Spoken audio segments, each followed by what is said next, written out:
Donc, pour nous les victimes, Soro, Ouattara sont les coupables de ce qui s'est passé en pays ouest. Dans toute la Côte d'Ivoire, ils sont responsables du génocide ouest. Et ils vont le payer, ils doivent être jugés. C'est pas normal que eux là, et tous ceux qui disent que Soro n'a qu'à rentrer, Soro c'est un fils du pays, Soro doit participer à sont des coupables aussi, ou bien des complices. Parce qu'on ne peut pas, avec tout ce que Soro nous a montré là, aujourd'hui on ne peut pas le blanchir parce que Ouattara l'a rejeté. Que Ouattara ne l'a pas nommé, ça c'est leur problème. Moi ça ne me regarde pas. Bien sûr, bien sûr. Voilà. Oh là là. Ah, on voit carrément sa tête fondue là. Excusez-moi, chers téléspectateurs, hein, c'est vraiment. Donc, ce qui est intéressant, les photos qui vont suivre sont. Vous voyez les photos qui suivent, ça c'est les événements de Guy Trozon. Guy Trozon, ouais. Guy Trozon, en vous 2005. voyez, on rentre dans les maisons. Vous voyez, Ouais. ça c'est une femme enceinte. Vous voyez là, voyez, comme je mens pas. Dans une maison, on vient l'éventrer. Vous voyez le fœtus à côté. Bon. Ah oui, c'est horrible. Mai 2011, en mai 2011, je rappelle que M. Ouattara était déjà au pouvoir, on a des jeunes miliciens qui ont violé une petite fille. Les photos sont là. Ils sont plusieurs. Hein. Même regardez, derrière cette image-là, Oui, il y avait eu une manifestation des femmes au niveau de... Et aujourd'hui, sur la planète Terre, la crise ivoirienne qui a fait 3000 morts. Ça m'écoeure. Bien sûr. Ça m'écoeure. Que des étrangers le disent, mais que les Ivoiriens en pas disent comme ça. Et là, nous, on n'a fait que le côté du pays ouest. Parce qu'on n'a pas les moyens d'arriver dans les autres zones. Ouais.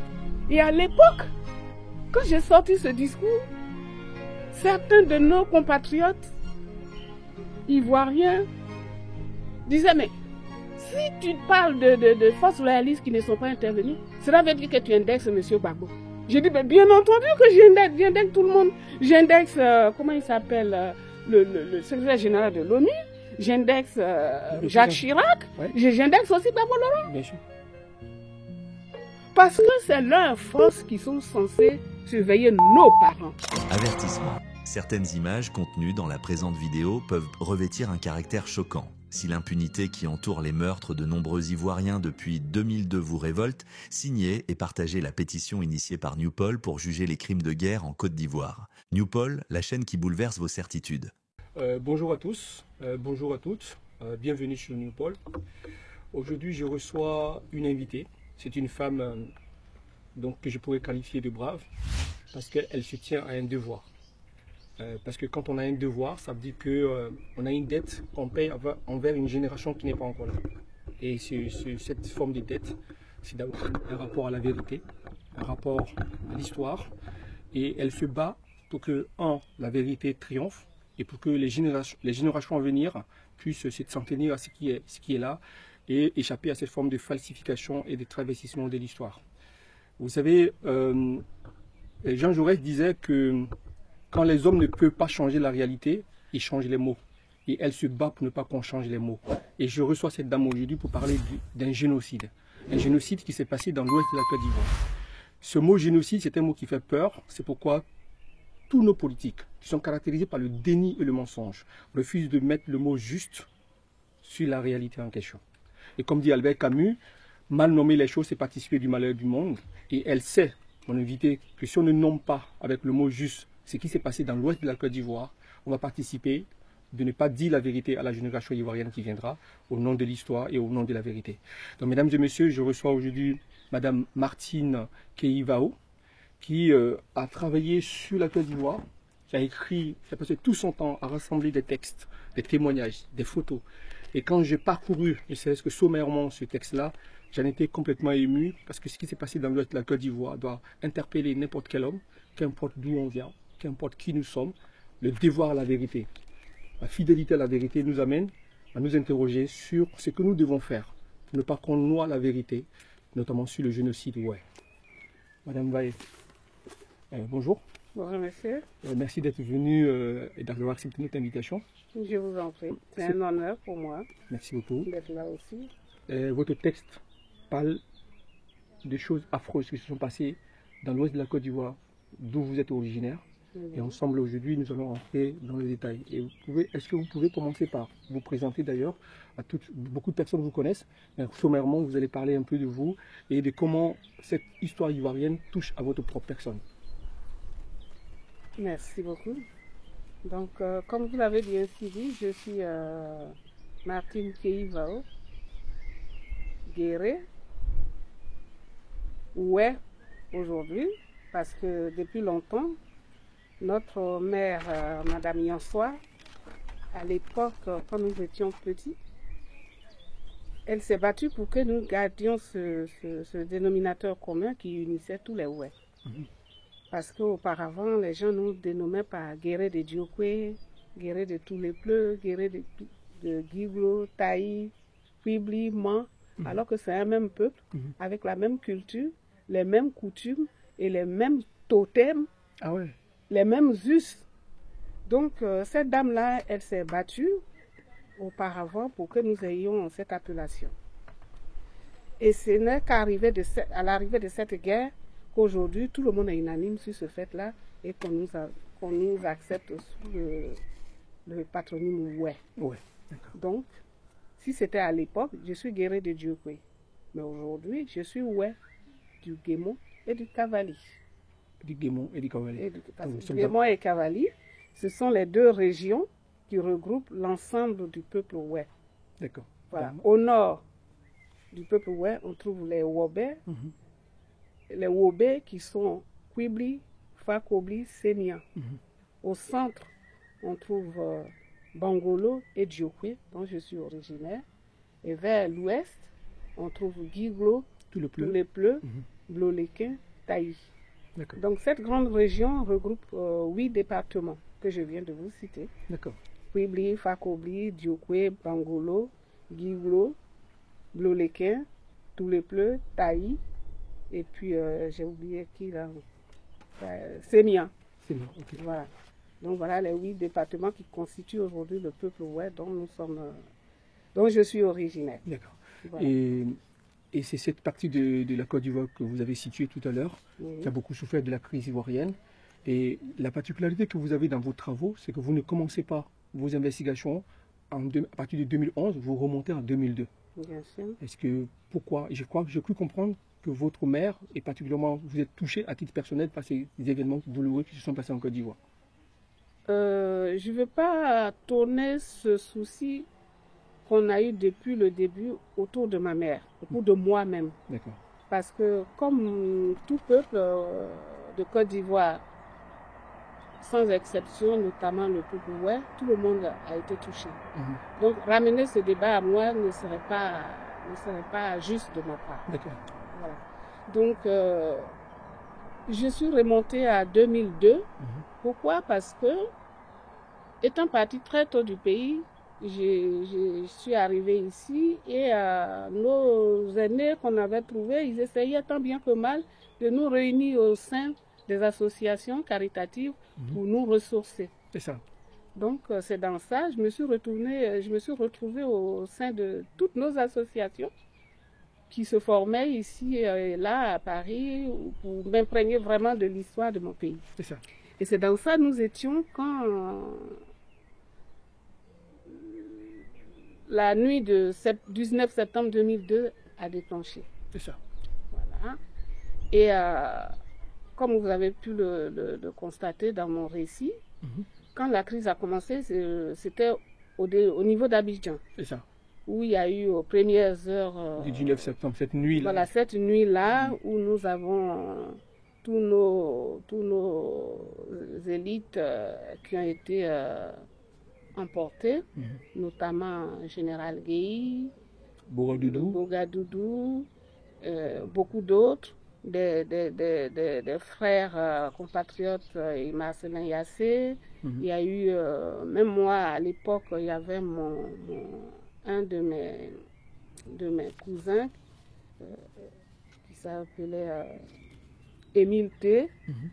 Tout ce monde-là, dans la même arche de temps, camarade là, Yas, qui est un comédien, c'est ça. Tout ce monde-là est tombé. Et avec la repoussée des forces royalistes, les rebelles se sont repliés vers le nord. Et en passant par le nord, ils ont fait des dégâts aussi bien à Korogo, à Bouaké, jusqu'à arriver au niveau des pauvres femmes danseuses d'Adjanou, dont l'âge moyen était au moins 60 ans ou 70.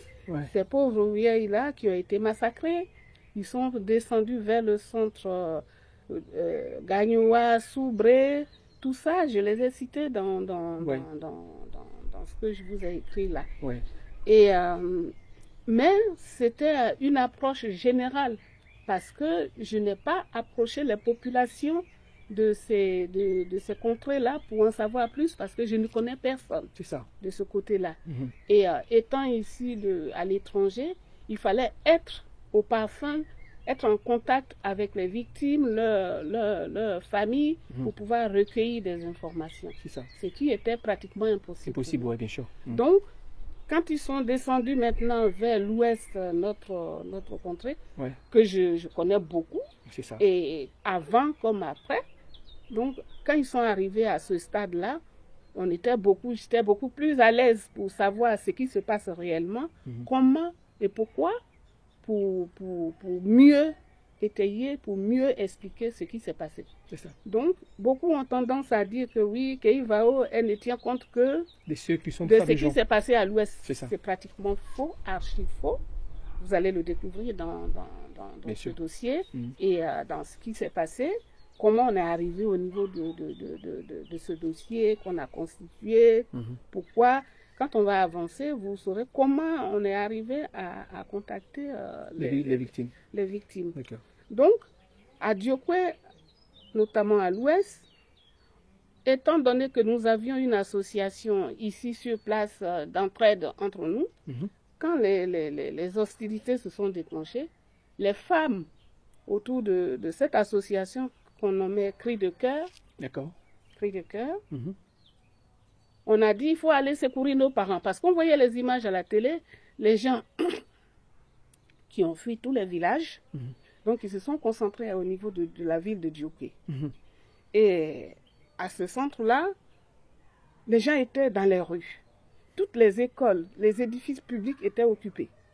Jusqu'à les gens dormaient à la Belle Étoile, dans des stades, partout, ils étaient livrés à eux-mêmes. Donc, qu'est-ce qu'on a fait? On s'est mis sur place à collecter des fonds pour pouvoir aller en aide ces populations selon nos maigres moyens. En organisant des dîners galas avec les petits fonds ou bien des gens qui nous aidaient avec les petits fonds qu'on avait, on allait secourir les gens. Donc, à partir de août, c'était au mois de février, mon premier voyage a eu lieu sur Diokwe. C'est ça. En amenant des vivres, des vêtements, des médicaments, ce qu'on pouvait leur offrir, qu'on avait sous la main. Et quand je suis arrivée sur place, j'ai constaté que les gens de Diokwe, en tant que département même, beaucoup s'étaient réfugiés, puisqu'ils ont commencé par les villages vers le nord, Kwibli, Fakobli, tout ce monde-là descendait, Bangolo, toutes ces personnes-là sont descendues sur Diokwe. Donc les populations de Diokwe elles-mêmes, qui bien entendu ont abandonné leur village, étaient descendues aussi vers le sud, en allant dans les villages où il n'y avait pas encore de rébellion. Puisqu'il y avait une zone tampon entre le nord et le sud. Le nord et le sud, c'est-à-dire il y avait la zone tampon à partir du village de Fangolo, que vous avez vu, où il y avait vu beaucoup. On en parlera tout à l'heure d'ailleurs. Voilà. Et cette zone-là était sous le contrôle de l'ONUCI et de la force Licorne française. Et à partir de Guy Trozon, c'était la zone loyaliste, donc il y avait les forces armées de l'État, et au moins c'était sécurisé. Mais comme il n'y avait plus de place, ceux qui sont de Diokwe sont partis dans les villages de leurs parents, et ceux qui venaient d'ailleurs étaient plus dans les rues à Diokwe. C'est ça. Et ce sont ces populations-là. Nous, notre but n'était pas d'aller fouiller les populations qui est nos parents qui ne l'est pas. Puisque d'autant qu'on considère que celui qui a pu se réfugier dans un village, où il est en sécurité, lui, il a moins besoin de nous que ceux qui étaient dans les rues. Exactement. Donc c'est ce qu'on faisait. J'ai même vu quelque part dans votre livre, vous avez même parlé des populations comme les Baoulés, par exemple. Tout le monde. Voilà. Et donc, Non, voilà. Donc si je tiens moi, compte. j'ai pas cherché à savoir qui est qui. Moi, non. Pour moi, dès l'instant où des pauvres populations sont attaquées, sont au désarroi, j'ai pas à chercher à savoir qui est qui. Donc nous, quand on est arrivé là, ce qui fait que beaucoup de nos actions étaient concentrées sur les gens qui n'étaient même pas nos parents ou bien nos non-ouais ou bien machin. Donc c'était ça. Pour nous, ceux qui étaient dans les rues, il fallait s'en occuper. L'hôpital étant dans un état délabré. Et donc, entre 2003 exactement, puisqu'ils sont arrivés à Djokwe à partir de décembre 2002. 2002, ouais. Voilà. 2002, voilà. Donc, à partir de janvier, de février, juin, août, chaque 3 mois, on faisait les collectes et je partais en Côte d'Ivoire. Donc, ces populations-là que je croisais, après avoir distribué ce que j'avais à distribuer, étant donné que nous travaillions ici avec des associations du genre Croix-Rouge, Solidarité, Peuple Universel, Secours Populaire, ils avaient besoin de preuves. Que tout ce qu'on envoyait était vraiment destiné aux populations. Tout à fait. Donc, quand j'arrivais à Djokwe, par exemple, j'invitais nos cadres élus de la région pour dire que je suis venu, je dois aller à Djokwe pour distribuer ça. Ceux qui avaient le temps me suivaient, ceux qui ne pouvaient pas, bon, ben, je ne vais pas aller contre. Hein. C'est ça. Mais je refusais catégoriquement de confier nos dons aux autorités sur place, de peur qu'il y ait des inégalités. C'est ça. Parce qu'on ne sait jamais. C'est ça, ouais. Donc, nous-mêmes, on s'assurait de la distribution et je revenais avec les images pour que nous soyons crédibles auprès de nos donateurs. C'est ça, exactement. C'est ce qu'on nous exige ici. Exactement. Ce que vous savez d'ailleurs. Bien sûr, bien sûr. Donc, voilà comment on a procédé. Et en même temps, en faisant ce côté-là, je recueillais des témoignages. En même temps, voilà, c'est la question que j'allais vous poser d'ailleurs. Je recueillais des témoignages. Qu'est-ce qui s'est passé? Comment vous êtes arrivé là? Quels moyens de locomotion vous avez utilisé? Et c'est ainsi, vous voyez les images que vous avez là, que je recueillais les témoignages des victimes. Donc je notais devant les photos que vous voyez. Certains jeunes prenaient du plaisir à me les vendre. C'est ça. Ah ouais. Leur propre vécu, oui, j'ai des photos à vous vendre. Parce que ceux qui ont assisté aux horreurs, moi, je n'ai pas parcouru la brousse. Bien sûr. Donc, j'étais à Djokwe et je croisais les victimes pour que chacun me raconte ce qui s'est passé. Donc, quand on me racontait ça, et pour étayer, d'autres me disaient, voilà les photos, et ils me les vendaient. C'était avec grand plaisir, puisqu'ils n'avaient rien sous la main. C'était un moyen aussi de survivre. Donc, je prenais toutes ces images qu'on me donnait et je les achetais. Et quand je reviens, je partais avec une caméra, je filmais les témoignages, je filmais dans quel cadre ils étaient. Et quand je viens, j'ai constitué un site où j'enregistrais tout dessus. Tout là-dedans, d'accord. Voilà. Et en août 2008, quand je suis arrivée sur Djokwe, pour des dons encore, il y avait une mission parlementaire qui devait se dérouler, qui devait se dérouler à Djokwe. Et ils étaient, parce qu'il y avait à l'époque un premier ministre de consensus qu'ils avaient mis sur pied pour faire un gouvernement d'union, pour que les rebelles se calment, qu'ils s'intègrent dans le gouvernement de M. Gbagbo, pour qu'ils travaillent ensemble. Et pour que Seydou Diarra, qui était désigné par la communauté internationale, constate les faits pour vérifier ce qui s'est passé à l'Ouest. Les gens ont eu du plaisir puisqu'il y avait l'armée française qui était là.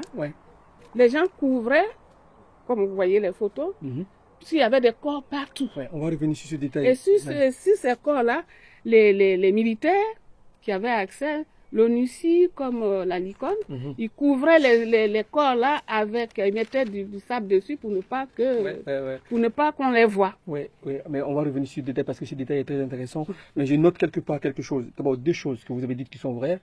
Un, c'est pas vrai que quand on lit le rapport que j'ai sous les yeux, vous ne vous êtes pas occupé uniquement de ouais, vous vous êtes occupé d'autres peuples, en l'occurrence de tout le peuple qui était là. Ça c'est clair, c'est noté dans votre rapport.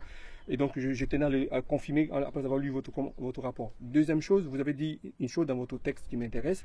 Vous avez dit la région a été envahie par l'armée libérienne et les milices proches du MPCI et du MPIGO devenu Force Nouvelle. Donc les Forces Nouvelles étaient dirigées par Guillaume Soro. Et ces forces-là, vous avez écrit, ont commis les pires crimes de la guerre ivoirienne et toutes les ethnies de la région en ont été victimes. Donc je voulais confirmer que vous n'avez pas seulement attesté pour les ouais, vous avez aussi attesté pour toutes les populations qui étaient là. Donc toutes les victimes que je croisais, chacun racontait son vécu. C'est ça. Donc je le notais. C'est ça.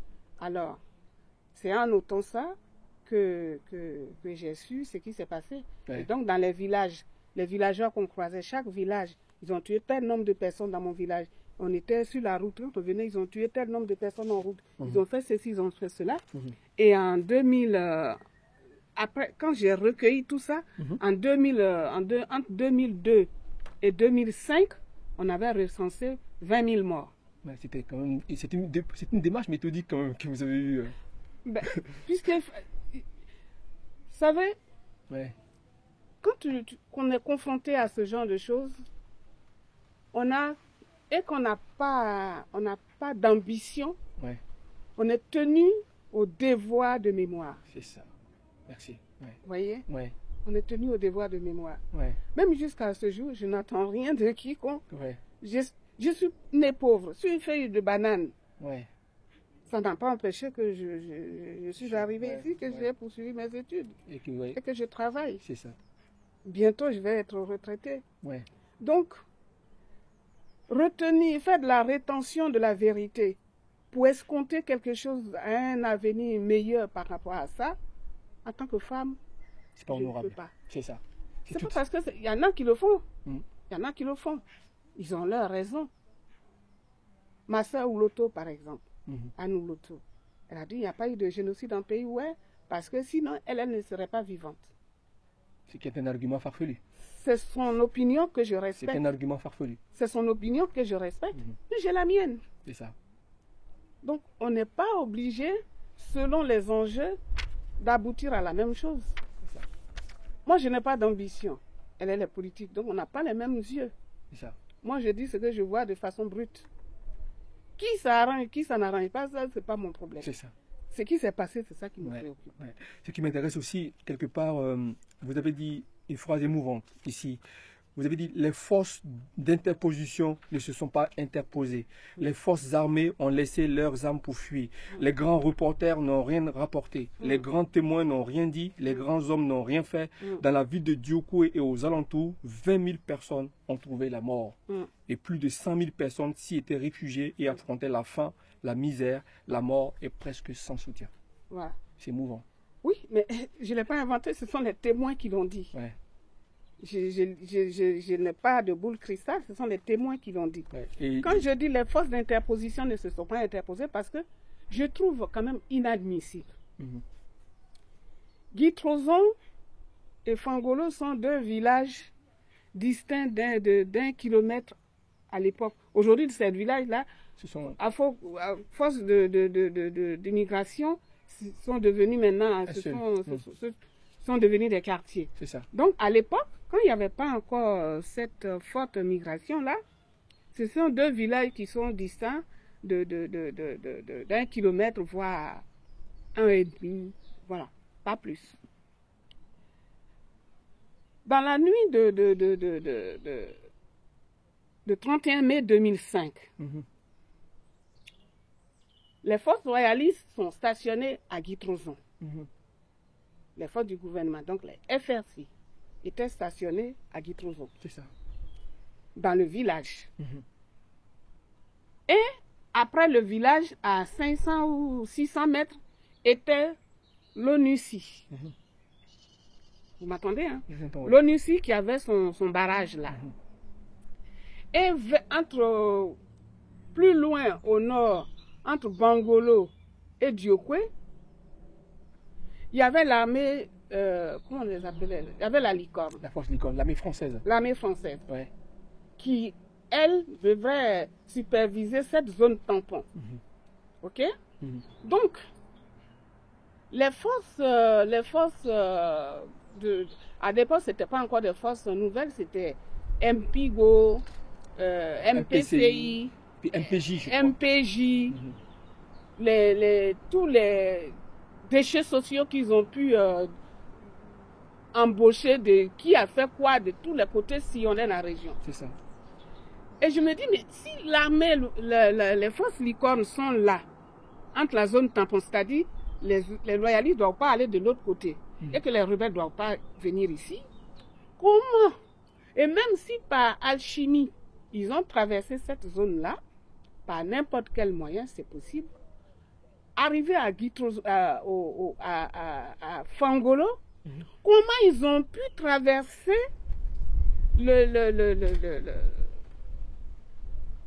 comment ça s'appelle? L'ONUCI. Ouais, la force tampon, là. La ligne tampon. La licorne, elle est la zone tampon au nord, vers Bangolo et Diokwe, qui est distant d'au moins une quarantaine de kilomètres. Ouais. Maintenant, si par magie, les rebelles ont pu contourner ces forces-là pour venir du côté de Diokwe, au niveau de Fangolo, où est stationnée l'ONUCI, et traverser encore ces zones-là pour arriver à Guitrozon, trouver l'armée loyaliste. Et dans la nuit du 31 au 1er juin 2005, plus de 200 personnes ont calciné. Il y a même la photo que j'ai mise là. Ouais. Une femme qui était enceinte, qu'on a éventrée, dont le bébé était couché devant, et elle-même avec tout ce qui était dans son ventre. La photo que vous voyez là. Ouais. Donc, et dans ce village-là, on fait ce massacre et personne n'est au courant. Ouais, personne n'est au courant, ouais. C'est pour ça que j'ai mis les forces d'interposition ne se sont pas interposées. Bien sûr, ils ont laissé faire à quelque part. J'ai trouvé ça, jusqu'à ce jour, je ne peux pas comprendre. Ouais. Et à l'époque, quand j'ai sorti ce discours, certains de nos compatriotes ivoiriens disaient, mais si tu parles de forces loyalistes qui ne sont pas intervenues, cela veut dire que tu indexes M. Gbagbo. J'ai dit, bien entendu que j'indexe tout le monde. J'indexe, comment il s'appelle, le secrétaire général de l'ONU. J'indexe Jacques Chirac. Ouais. J'indexe aussi Gbagbo Laurent. Bien sûr. Parce que c'est leurs forces qui sont censées surveiller nos parents. C'est ça. Ils étaient où pendant tout ce temps? Donc, je ne peux pas accuser la force licorne parce qu'ils se sont fait infiltrer par les rebelles. Je ne peux pas accuser l'ONUCI parce qu'ils ont laissé les rebelles passer. Et par enchantement engraissé, dire que oui, les forces loyalistes, ils étaient quoi? C'est leur rôle. C'était leur rôle, ouais. C'est leur rôle. Ouais, ils ont surtout que Guitrozon est dans la zone dans la zone loyaliste. Donc ils sont censés nous protéger. Ça. Ah ben s'ils ne peuvent pas nous protéger, on va où alors? C'est ça. Voilà pourquoi j'ai mis tout le monde dans le même sac. C'est ça. Et à ce jour, je suis là-dessus. Tout ce qui s'est passé, moi je mets tout le monde dans ce paquet. C'est ça. Pour la zone des événements de 2002 à 2005. Par rapport au chiffre de 20 000 morts, puisque c'est uniquement, vous avez dit, dans la ville de Diokwe et aux alentours, il y a 20 000 personnes. Non. Aux alentours, c'est-à-dire de tous les pleurs là-bas vers Diokwe, puisque les gens ont couru pour venir vers là. Ouais. Donc, ces personnes-là aussi ont raconté ce qui s'est passé chez eux. C'est ça. Donc, étant donné que je ne me suis pas aventurée vers cette zone, je ne suis pas allée, et je n'ai pas constaté ce qui s'est passé, c'est au niveau de Diokwe. On me montre des images. Et donc, je me suis contentée de ce que ces populations racontaient dans tel village, il y a eu tant. À une page, quelque part, vous allez trouver où j'ai fait le nombre de morts. Ouais. Ah, vous avez calculé la liste? Oui, j'ai fait une liste. de tous les villages qui ont été visités, le nombre de morts, le nombre de charniers par... Oui, j'ai vu le charnier à Fangolo, le puits charnier. Ça, c'est les puits charniers. Mais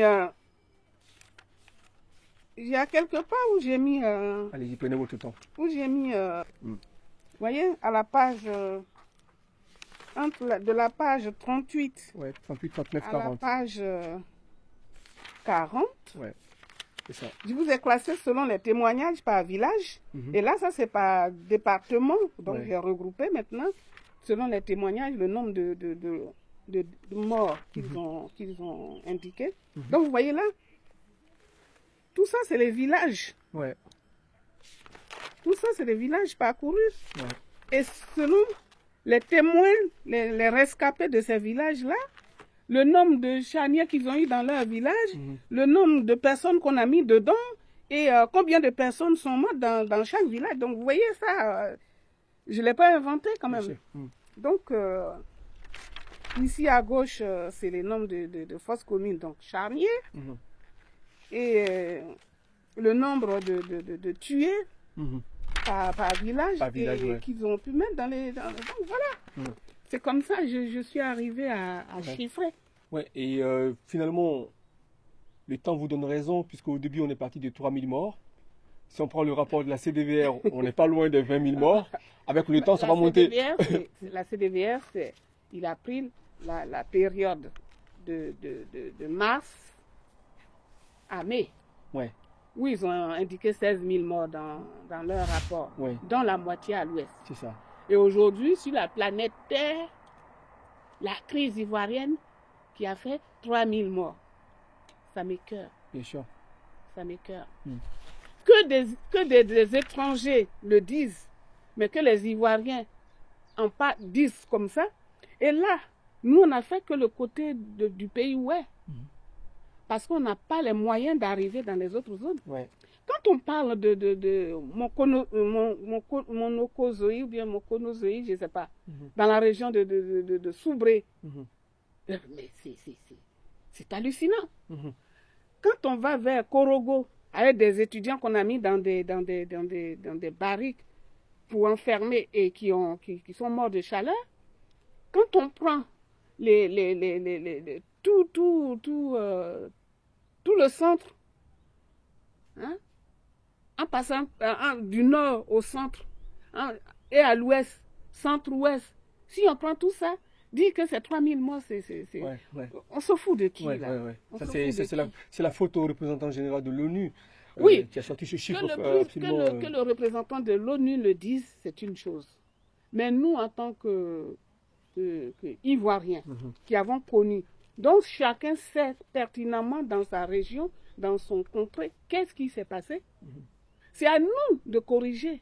C'est à nous d'apporter le correctif. Ouais. C'est à nous de faire la contradiction. C'est à nous de le démontrer. Alors, si on part faire ce que l'ONU a dit, ce que les gens ont dit pour se donner de la constance,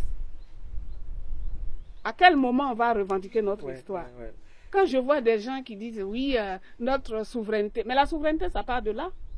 Souveraineté sans population, vous parlez de développement, c'est richesse.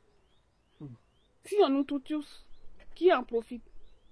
Bien sûr, bonne question. Ouais. Qui en profite? Ça va profiter aux autres qui ont eu l'intention de venir nous décimer pour récupérer nos terres, pour repeupler. Aujourd'hui, on parle d'Ivoiriens nouveaux. Ben oui, c'est nous-mêmes qui avons donné, l'essence à cette effervescence-là. C'est nous qui l'avons cautionné. Ouais. Qu'est-ce qu'on a à dire que oui, la crise ivoirienne a fait 3000 morts? Non, mais d'autant que quand on parcourt votre rapport, on voit des choses absolument inacceptables du point de vue humain. J'ai essayé une photo sous mes yeux. Face à l'impunité, la justice. Pour les Ivoiriens, pour les Français et pour tous ceux et celles qui ont vécu en Côte d'Ivoire de 2000 à 2011 et ont été victimes du complot contre Gbagbo et les Ivoiriens. La Côte d'Ivoire a été marquée par des violences qui ont laissé des blessures profondes. Des crimes graves restent impunis. L'impunité nourrit la violence. Pour construire un avenir de paix et de réconciliation en Côte d'Ivoire, la justice doit être rendue. Face à l'échec de la Cour pénale internationale, CPI, qui n'a pas pris en compte les acteurs étrangers qui ont participé du malheur des Ivoiriens, des Français et autres, nous demandons la création d'un tribunal pénal international. Ce TPI vise à apporter une véritable réponse juridique à tous les crimes commis en Côte d'Ivoire entre 2000 et 2011, peu importe la nationalité de leurs auteurs. Pour la justice, la vérité, les réparations et pour une réconciliation vraie des Ivoiriens, signons la pétition, elle est totalement gratuite. Votre signature est une voie pour la justice. Agissez maintenant. Ça se passe à tout le pleu en mai 2011. En mai 2011, je rappelle que M. Ouattara était déjà au pouvoir. On a des jeunes miliciens qui ont violé une petite fille. Les photos sont là. Ils sont plusieurs. Même, regardez, derrière cette image-là, Oui, il y avait eu une manifestation des femmes au niveau de Diokwe en juin. En juin 2011. Parce que les gens passaient devant tout le monde, violaient les gens de maison en maison. Ouais.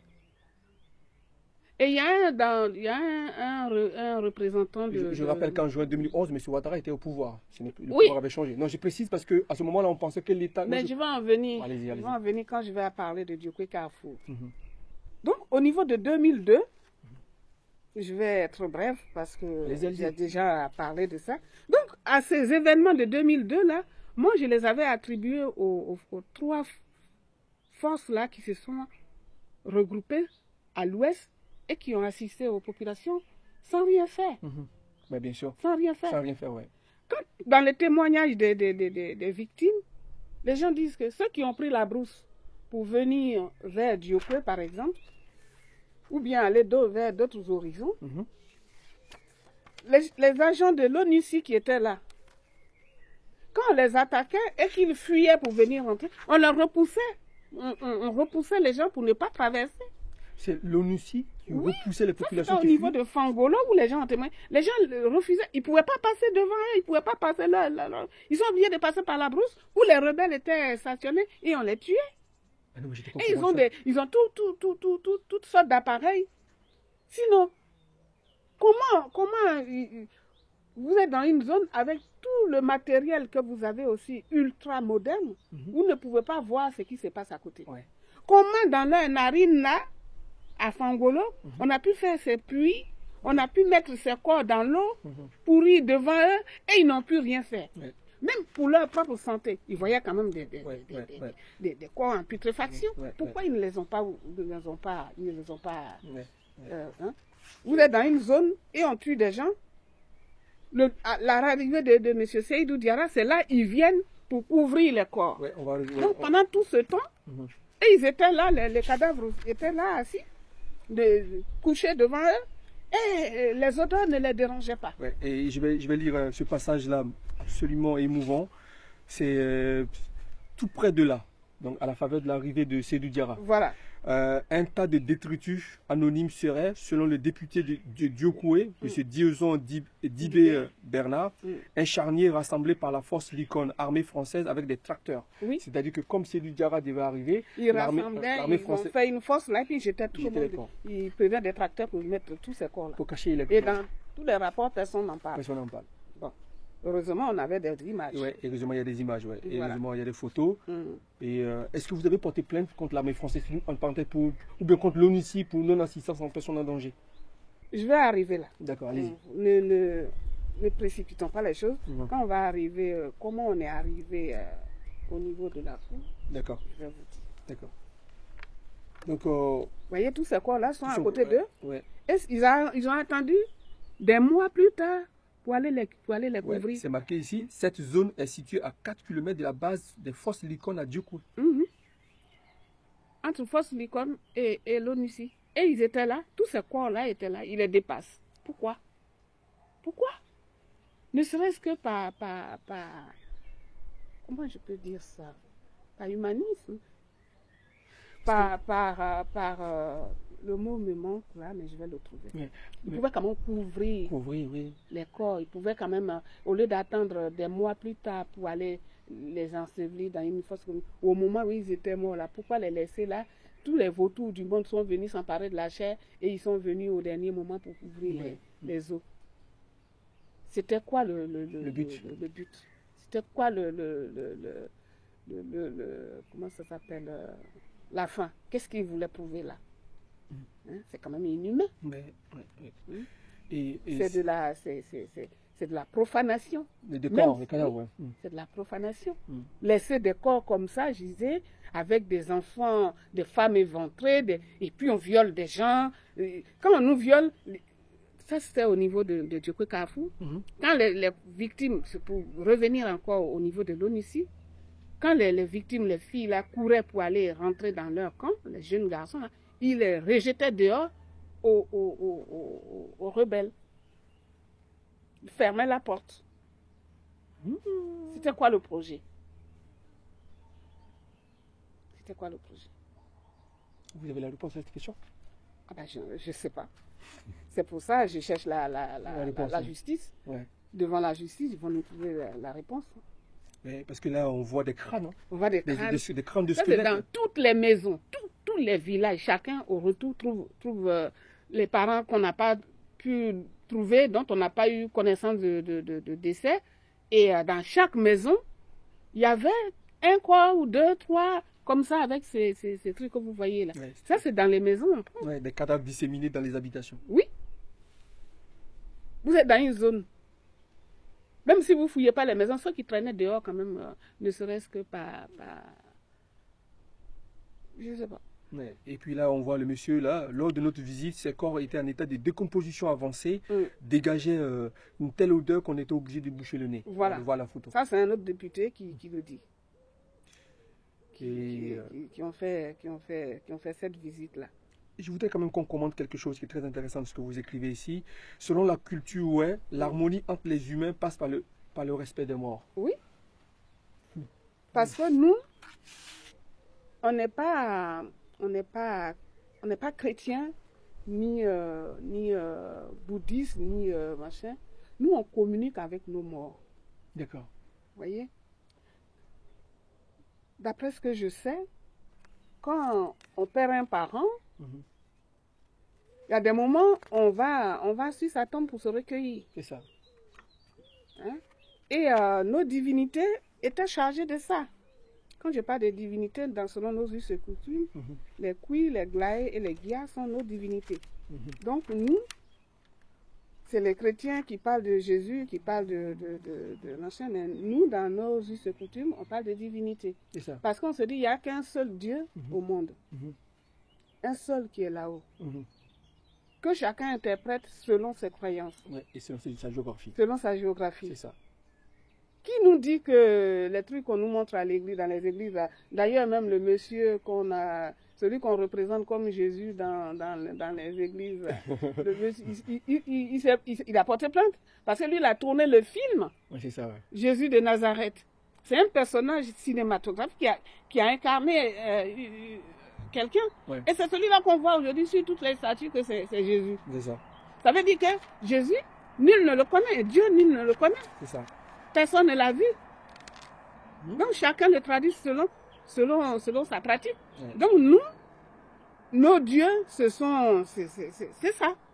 C'est ce qu'on nous donne. Donc nos morts et nous, quand il y a une malédiction quelque part, on s'en va les adorer, on leur parle, on fait des offrandes pour dire que voilà, vous nous avez quittés, on pense toujours à vous, veillez sur nous, on parle. Et ce lien avec les morts participe. Et ce lien, et d'ailleurs même presque même chez les bouddhistes c'est pareil, chez les chinois c'est pareil, chez les chrétiens c'est pareil.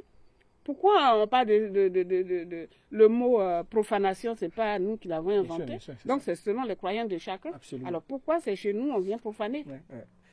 Et ce qui est intéressant, les photos qui vont suivre sont... Vous voyez, les photos qui suivent, ça, c'est les événements de Guy Trozon. Guy Trozon, ouais. Guy Trozon, en 2005. On rentre dans les maisons. Vous voyez, ça, c'est une femme enceinte. Vous voyez là? Voyez, comme je ne mens pas. Dans une maison, on vient l'éventrer. Vous voyez le fœtus à côté? Bon. Ah oui, c'est horrible. Ah ouais. Il y a un enfant qu'on a brûlé vif. Et regardez. Ça, c'est une dame qui courait, qui allait pour aller se protéger, et on l'a abattu. Regardez, comment plein de corps, il y en a au moins 3 crânes. Dans une maison, voyez ça? Voyez ça? Comment dans un village, Dans un village, en une nuit. On a massacré en fait tout le monde. On a massacré tout le monde. Ouais. Il y a des forces qui sont stationnées dans ce village et qui n'ont rien vu Ouais. et qui n'ont rien fait. Et on a même brûlé certains dans la maison. Mais oui, mais c'est ça. C'est ça, c'est ce que vous voyez là. C'est ce que je vous montrais ici. Ouais. Donc, voilà. Comment vous êtes dans un village, des forces sont dans un village, et on fait ça et personne n'a rien vu. Il y a l'ONU ici à côté, à 600 mètres. Il y a les autres qui sont à côté dans le village, et il y a les licornes qui sont là, et personne n'a rien vu. C'est pour ça que j'ai dit, les forces d'interposition ne se sont pas interposées. Et ça là, dans vous, selon vos travaux, tous les reporters qui ont parcouru... Moi, je n'ai jamais vu ça. Ah bon? Ouais. Je lis beaucoup, ça fait bientôt 20 mois que je travaille sur la Côte d'Ivoire, je n'ai jamais lu ça. Vous n'avez jamais vu Et ça? pourtant, j'ai parcouru beaucoup de rapports. Et bon. Et pourquoi on ne l'aimait pas? Ouais. Donc, il y a un souci de cacher la vérité, comme je l'ai dit. Ben, c'est ça. Et comme je vous l'ai dit, moi, mon souci n'est pas là, je n'escompte rien. J'ai un devoir de vérité et d'éducation envers mon peuple de Côte d'Ivoire, en général, et envers le peuple ouest. Il faut que ça se sache. Bien sûr. Ça doit être caché. Parce qu'on dit qui ignore son passé ne peut pas avancer, bien sûr. Ne peut pas avancer. Bien sûr. Donc moi, je l'ai mis au grand jour pour que les gens voient ce qui s'est passé. Ouais. Quand on ne sera pas là, beaucoup me disent, mais c'est presque un livre. Pourquoi tu ne publies pas? Pourquoi tu ne vas pas dans une édition? Je vais aller dans une édition. Pas aujourd'hui. Pas aujourd'hui. Là, on est sur une piste judiciaire où on réclame justice. Jusqu'où ça va arriver? Parce que quand tu racontes une histoire, il faut qu'elle ait une fin heureuse. Ou bien, même si la fin est tragique, il faut quand même savoir où c'en est. Il faut que moi, là où je vais, si demain Dieu me rappelle, il faut que chacun sache où je suis arrêté pour qu'il puisse continuer. C'est ça. C'est pour ça, d'ailleurs, beaucoup de gens m'en veulent parce que je ne veux pas m'adosser à un quelconque parti pour faire ce travail-là. Parce que avant d'être militant d'un parti, je suis né quelque part. Ben ouais, vous êtes citoyenne aussi. Je suis citoyenne. Bien sûr. C'est votre devoir aussi. C'est un devoir envers sa patrie d'abord, avant tout. Il s'agit de mon pays. C'est ça, exactement. Il s'agit de mon pays. Donc, il faut que je dise ce qui s'est passé dans mon pays. Exactement. Parce que les politiques, quel que soit leur bord, chacun défend sa paroisse. C'est ça, bien sûr. Je vais leur donner ça. De vous à moi. Je vais donner ça à quelqu'un. Selon ses intérêts du moment, il ne va pas en parler. C'est ça. Parce que lui, il a un objectif, le pouvoir. C'est ça. Il va camoufler ça, ou bien il va négocier ça pour faire des compromis et compromissions pour arriver à quelque chose. Bien sûr. Moi, j'ai qu'un compromis à faire avec quelqu'un. Moi, j'ai dit ce qu'il en est. Ouais. Demain, tu es content. Tu n'es pas content. Je ne regarde même pas ta figure. Il y a quelque part ici, c'est intéressant, je lis ici, il faut que vous écriviez tout cela pour que les Ivoiriens et le monde entier connaissent la vérité sur ces massacres. Voilà. Tout ce qui s'est passé en Côte d'Ivoire. J'invite mes confrères ivoiriens, d'où ils se trouvent, de faire autant dans sa région, parce que chacun sait ce qui se passe dans sa région. C'est pas parce que je refuse. Déjà, même avec ça, je ne peux pas aller dans... Je ne suis pas encore allée en Côte d'Ivoire depuis 2011. 14 ans. Et bon, ouais, 14 ans bientôt, ouais. Tous les jours que Dieu fait, on m'appelle de façon anonyme, on me menace, on m'insulte, on fait tout ce qu'il faut. Parce que par le temps, on m'a proposé toutes sortes d'argent ou bien de postes pour pouvoir cacher ça. Ouais. Maintenant, je ne peux pas. Je ne peux pas parce que, comme je vous l'ai dit tout à l'heure, nous les Ouè, on communique avec nos morts. C'est ça. Si je fais ça, ma conscience ne serait pas tranquille. Et on ne sait jamais aussi comment ça peut Et ça finir. va me traumatiser parce que regardez cette dame-là qu'on a éventrée avec son fœtus à côté. Ouais, à côté, ouais. En tant que femme, moi je vais prendre cet argent, je vais le bouffer avec mes enfants, ils vont être à l'aise. Et puis au péril d'une autre. Ouais. Non. Non, ouais, c'est comme un vampire qui suçait le sang de sa victime, quoi, quelque part. Je peux pas, je suis appelée à partir, mais je ne peux pas maudire mes enfants. Ouais. Non, c'est pas possible. Je ne peux pas. Voyez là, je vous ai fait la carte de la Côte d'Ivoire. Oui, la carte de la Côte d'Ivoire. Donc, Djokwe, c'est ça. Djokwe, donc tout ce côté-là qui est pris. Plus loin, vous le verrez bien dans... voyez ça? Ouais. Ah oui. Parce que le crâne, ouais, ça c'est horrible. Une petite fille de 8 ans. Ouais. Qu'est-ce qu'elle a à voir dans une guerre pour qu'on lui mette une balle dans la tête? J'ai décrit les événements dans c'est marqué localité. Madame Nyambé, Oulin-Oulou, excusez-moi, je prononce mal, Élise du village de Pantocan, a vu mourir sous ses yeux sa fille de 10 ans. Ça, c'est dans la région de Toulepleu. Tous deux exécutés par les rebelles. Elle-même a été amputée de son bras gauche et éventrée. Elle a miraculeusement survécu et est toujours en vie. Oui. Comment c'est possible que... Ah ben, c'est Dieu qui fait, voilà. Donc, c'est ça en fait. Et tout ça, vous ne le trouverez nulle part. Alors, j'ai lu encore, pour nos téléspectateurs, hein, excusez-moi, c'est dur, hein, on ne peut pas tout lire, mais un jour peut-être que Madame Bao fera connaître ses recherches aux Ivoiriens, mais ce que je peux vous dire, c'est absolument, c'est révoltant, c'est écœurant, ça donne envie d'être en colère, sinon ça met en colère tout de suite. Elle dit ici, nous sommes à la page 36, dans le pays ouest de 2000 à 2011, et encore aujourd'hui, les forces pro-Ouattara, sous leurs différentes facettes, MPCI, MPJ, MPIGO, Force Nouvelle, FRC, DOZO, ont commis des crimes de sang inimaginables, des viols et des tortures les plus cruelles. Et les photos que moi je vois que vous ne voyez pas, c'est absolument hallucinant. Alors, donc, on va essayer plus ou moins, on va faire le nombre, voilà, ensemble, par département. Donc, vous avez là le département de Djokwe, de Bangolo, de Kouibli, de Fakobli et de Giglo, je crois, voilà. Donc, le nombre de tués. Djokwe, vous avez dit 30 000. 30 000, là, c'est toutes les guerres confondues. Toutes les guerres confondues, ouais. De 2002 jusqu'à voilà. Donc on a Djokwe seulement, c'est 30 555 morts entre 2002 et 2011. C'était 2012 quand j'ai fait le rapport, donc, avec les événements de Naïli. D'accord. Voilà, donc entre 2002 et donc 10 ans d'intervalle, on a à peu près 30 000. Dans la région de Bangolo, on a 5 850. Kouibli, c'est 750. Fakobli, 980. Et Giglo, 670.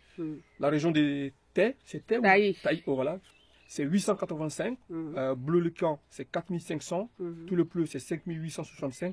Au total, vous avez 50 055 morts en Côte d'Ivoire. Selon ce que vous voyez là, ce que je vois là, les images, les témoignages. Et ça n'a rien à voir avec les 3000 morts proposés par Ban Ki-moon et sa représentation en Côte d'Ivoire. Ban Ki-moon, il y a même eu... ça, c'est en 2011, je vais arriver là. Voilà, donc on était maintenant, vous avez voilà, c'est maintenant, les morts là sont répartis dans les villages. Dans les par village, oui. Quand là, vous aviez eu le chiffre global, maintenant par village, c'est là qu'on les a répartis avec le nombre de charniers qu'il y a eu. Donc, voilà, on arrive à 2011. 2011, voilà. Donc ici, on a la photo de Guillaume Soro avec son état-major en visite donc dans l'ouest de la Côte d'Ivoire, en pays. Voilà, Guillaume Soro, celui-là c'est... c'est un Bakayoko, quelque chose comme ça. Bakayoko. Ouais. Et puis celui-là, c'est un Konaté, je crois. Celui qui est là en veste. Sidiki Konaté. Voilà, Konaté. Là, il y a Bakayoko, il y a Sidiki Konaté, il y a Kisoro Guillaume, il y a Los, celui qui est l'Océnie Fofana, celui qui est le chargé de la zone de l'Ouest, mange jusqu'à Djokwe, qui gère les forces rebelles des Dozo. Là, vous pouvez nous raconter maintenant, 2011. Donc 2011, avant d'arriver à 2011 d'abord, quand après les élections et que entre octobre 2010 et 2011 maintenant, toutes les tensions du monde suite aux résultats des élections qui a donné au président Gbagbo vainqueur, qui a donné selon l'ONU, comment il s'appelle, Bakayoko Minuit, la commission électorale. Voilà, qui a donné Ouattara vainqueur dans son QG. Maintenant, c'est là maintenant toutes les manigances du monde ont commencé à se dérouler. C'est ça. Avec des tueries aussi. Donc, beaucoup de gens ont fui encore les villages. Puisque les Dozo maintenant, avec ce qui se passe, tout le monde maintenant, comme ils ont commencé à le faire, là, à chaque élection, ils sont sur leur garde, chacun menace, ils font ce qu'ils doivent faire. Donc, avec cette vive tension-là, à Diokwe, en janvier 2011, il y a eu une dame Djoula, donc Malinké, qui faisait une commerçante. Elle est partie à Mans pour payer ses marchandises.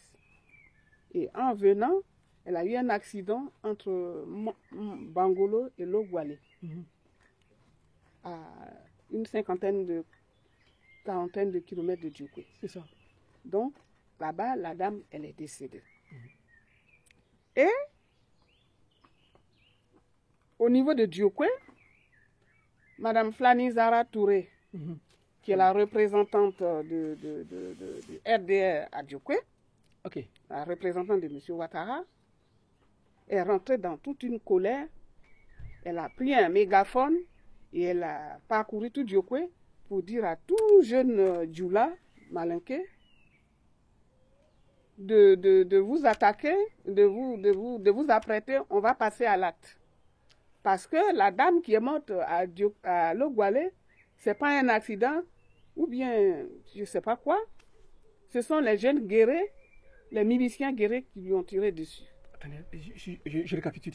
Vous êtes en train de dire que la responsable d'un parti politique, Madame Flani Zara, qui est représentante. Je tourne bien ma figure pour qu'elle me reconnaisse. Voilà. Pour que tout le monde me voit. Madame, si je mens, vous pouvez intervenir. Ouais. Ne vous inquiétez pas. Bah oui. Ouais. Et elle appelle à la suite de la mort d'une personne qui... De cette dame-là, voilà. Elle a appelé, elle est venue à Diokwe, elle a pris un mégaphone et elle a parcouru la rue, les grandes voies de Diokwe pour appeler tout jeune Malinké de se retrouver, de se rassembler devant la mosquée Maou.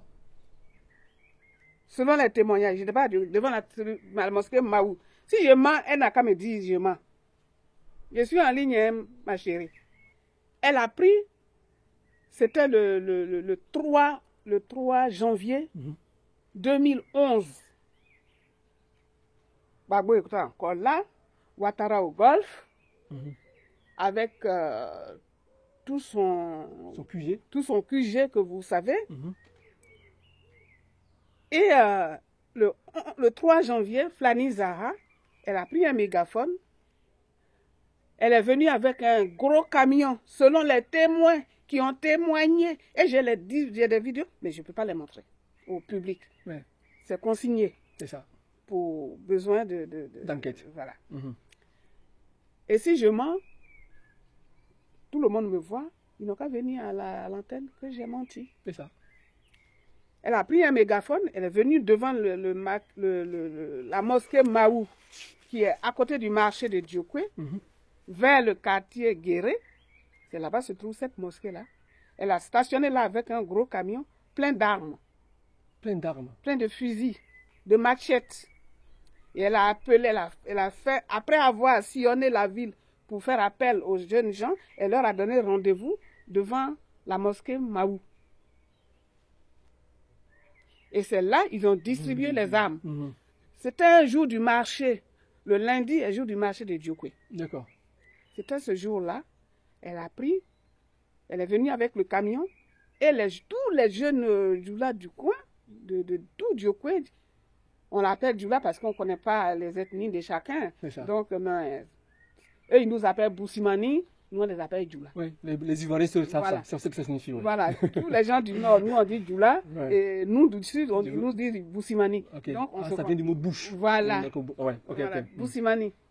Donc, venez, on va venger notre sœur qui a été tuée par les miliciens guerriers parce que la dame qui est morte à Logwale qui a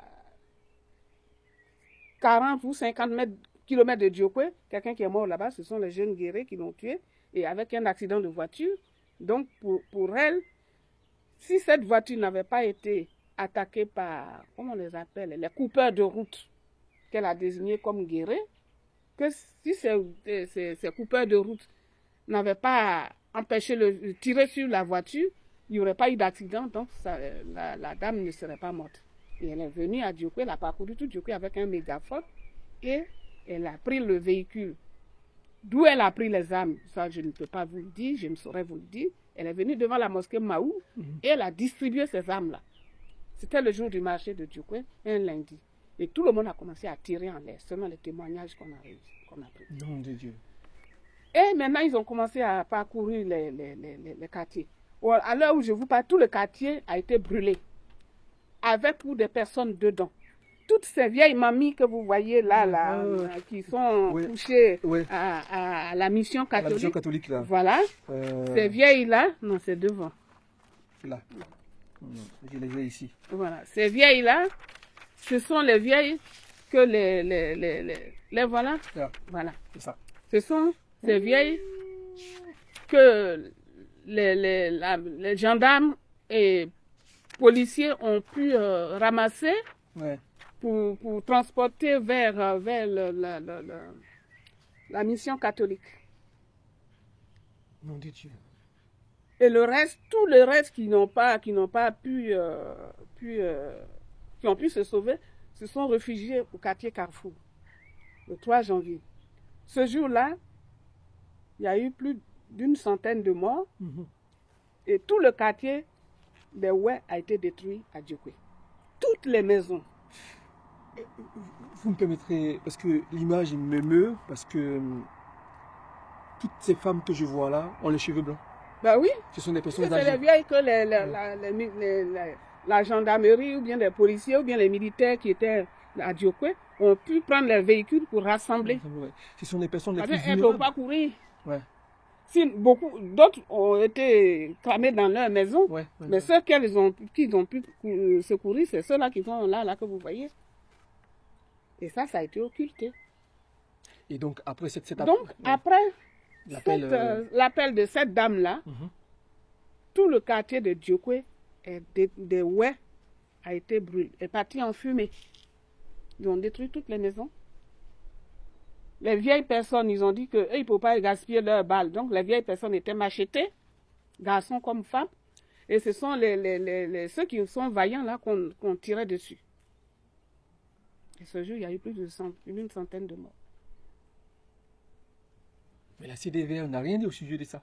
Ça, je n'en sais rien. Non, parce que moi, j'ai lu le rapport de la CDVR, j'ai le rapport de la CDVR, il y a les causes il n'y a absolument rien de ce que vous dites. Ça a été versé sur les réseaux sociaux, hein, les gens, tout le monde le raconte, mais pas les intéressés, d'après la communauté internationale, les personnes autorisées. Ouais. Voyez? Le mépris. Ah ben, qu'est-ce que vous voulez que... Donc, ce n'est pas sorti de la bouche des personnes autorisées. Ouais. Donc, ça n'a pas de valeur. Et ce que vous considérez comme ce qui a été mis dans les rapports, et je suis certaine, puisque j'ai lu le rapport de la CDVR, ces détails que je vous donne là, ces images n'y sont pas. Oui, puisque je l'ai lu, donc je vous confirme ça. Parce que c'est pas... Bon, je n'ai pas travaillé avec eux, je ne les connais pas, mais quand ils sont venus à Paris, M. Bani, paix à son âme, quand il est venu à Paris en 2015, il a cherché à me croiser. Je lui ai dit, s'il veut me croiser, qu'il me montre son rapport. Les gens m'ont donné le rapport, puisque le rapport a été interdit, hein, il n'a pas été publié aujourd'hui. J'ai regardé dans le rapport, il y a beaucoup d'irrégularités. Et je leur ai posé la question de savoir sur quelle base avez-vous fait vos enquêtes. Ils se sont basés sur les récits des journaux, de certaines personnes, bon, comme ça, quoi. D'autres organisations qui, eux aussi, se sont basées sur les... Voilà, chacun sa méthode. Mais moi, fille de région, nous, enfants de région, nous, on connaît nos parents. Donc, ils nous ont raconté leur vécu. C'est ça. Et c'est ça que vous voyez là. Ouais. Donc, ce que vous voyez là, il n'y a pas ce qu'il y a dans les journaux. D'ailleurs, l'histoire se fie aux traditions orales. Donc, voilà. Donc, voilà. Donc, déjà, 2011, tout le quartier Djokwe, qu'on appelle dans notre jargon Zagoubide ou bien quartier Guéré, n'existe pas. Depuis cette date, tout a été détruit par ces jeunes-là que Flanizara a armés. Et chose Et donc, toutes ces personnes-là, que ce soit dans les villages, comme ils ont commencé maintenant à brûler Diokwe, tous les villages de Oué maintenant, tout le monde a pris peur. Donc, tout le monde se dirigeait vers Diokwe maintenant pour se réfugier. Vous voyez ça? Pour se réfugier. Et c'est là que la population de Diokwe, du quartier Carrefour, a connu une densité incroyable. Parce que chacun venait se réfugier chez son parent. Et étant donné que Diokwe était sous l'armée était là, et l'ONUCI, à côté du quartier Carrefour, il y avait son camp. Donc pour eux, c'était la sécurité. C'est ça. Tout le monde était au quartier Carrefour. Et maintenant, après ça, la vie a continué jusqu'au mois de mars. En mars, peu avant les attaques, c'est là que vous avez vu Soro et son contingent qui ont parcouru l'Ouest pour installer leurs miliciens, leurs dozo, leurs machins et donner des consignes qu'il fallait pour pouvoir atteindre le maximum de personnes.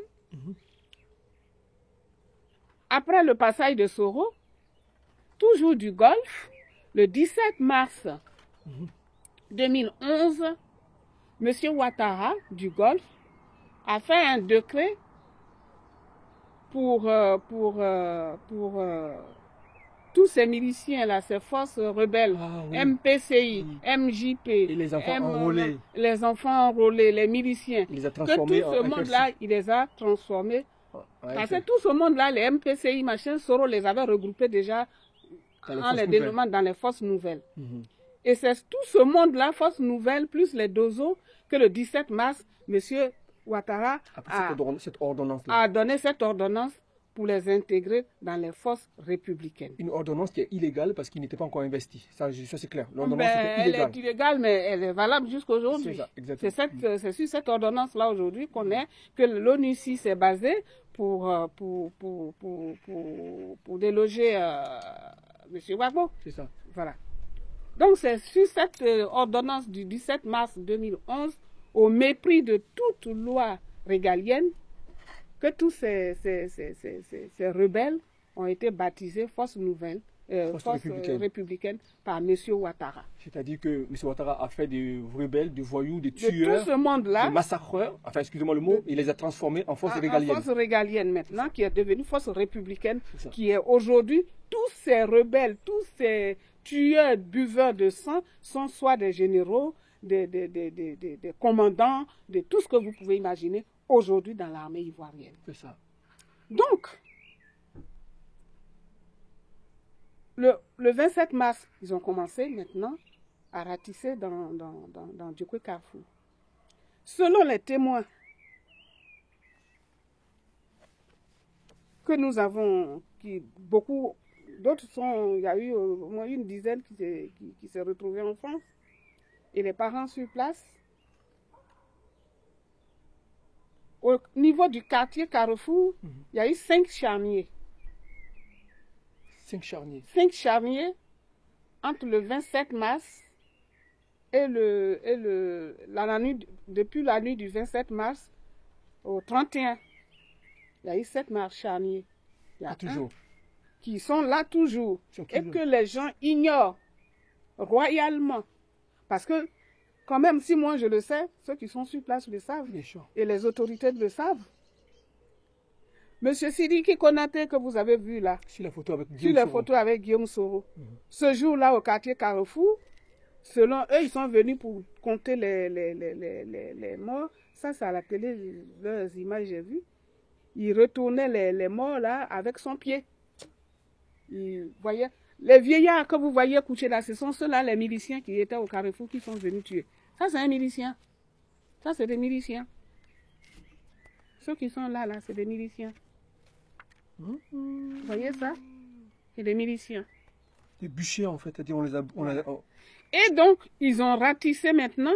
Ils passaient de maison en maison. Vous voyez ces femmes-là? Tout ça, c'est des miliciens. Ça, c'est une dame, hein, vous voyez bien. Voilà. Tout ça, c'est des musiciens, des vieillards comme ça. Tous ceux qui étaient vieux, qui ne pouvaient pas courir, d'après les témoins, ils les ont tués sur place. D'autant que brûlés vifs. Brûlés vifs. Ceux qui n'ont pas pu sortir. Ouais, celui-là, par exemple, il a été tué devant sa maison. Oui, il était assis dans il sortait de sa maison et puis ils l'ont tué. Et maintenant, tous les jeunes garçons, puisque beaucoup fuyaient maintenant pour aller au Carrefour, aller à la mission catholique, ceux qui ont pu se sauver traversaient par les marécages là. Puis il y avait la rivière Guémont, donc le nom qui porte le nom de la région aujourd'hui. Ceux qui peuvent partir. Et les filles, ils les violent d'abord devant leurs parents, devant leurs enfants, devant tout le monde. Et quand ils finissent, si tu as la chance, on te laisse partir. Si tu n'as pas de chance, on te tue. Beaucoup ont été tués aussi chez les femmes.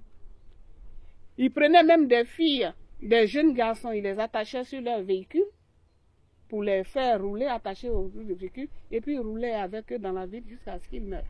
Non, de Dieu. Mais si. Et ils ont pris pas mal de filles, ils les ont mis dans des véhicules, et au fur et à mesure, ils les violaient. Et si tu as la chance de survivre, et que tu es meurtri, tu cherches de l'eau à boire, ils pissaient dans ta bouche pour boire. Putain, excusez-moi le mot, hein. C'est horrible. C'est des témoignages recueillis, hein, des survivantes. Donc, maintenant, arrivé au niveau quand ils sortent du Carrefour, il y a un charnier sur la route de Toazeo, en quittant le quartier Carrefour. Il y a un charnier là-bas. C'est là-bas même se trouve le plus gros d'ailleurs. Dans la ville de Carrefour, le quartier même, il y en a 2. Vers la rivière Guémont, derrière, en allant vers le terrain de foot. Il y en a 2 aussi. Parce que quand ils traversaient pour aller à la mission catholique, ils ont fait un barrage sur la rivière. Donc, avant de passer, puisqu'il y avait du monde, il fallait montrer ta pièce d'identité. C'est ça. Si ta pièce d'identité porte un nom guéri, c'est une balle dans la tête. Et c'est au bord de la rivière, là, que les morts que l'ONUCI est en train de ramasser, là, que vous voyez dans les images, ce sont les jeunes qui devaient traverser et pour lesquels on demande des pièces d'identité. Et si leur nom est résonance guérie, on te fout une balle dans la tête. C'est ceux-là qu'eux, ils ramassaient pour mettre dans ce charnier où ils disent qu'il y a 800 personnes alors qu'il y en a plus. J'ai même, il y a une vidéo. C'est sur mon téléphone, je vais vous la montrer tout à l'heure. D'accord. D'un représentant de l'Amnesty qui témoignait qu'on demandait leur pièce d'identité. Et si ton nom, même le nouvel, vous allez trouver même la page, le nouvel observateur l'a dit. Voilà, c'est ceux-là.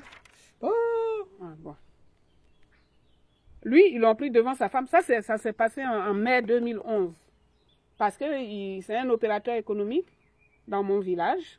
Il achetait du café et les deux autres sont en train de dire des jeunes là qui sont dans le village même, qui vivaient avec nous.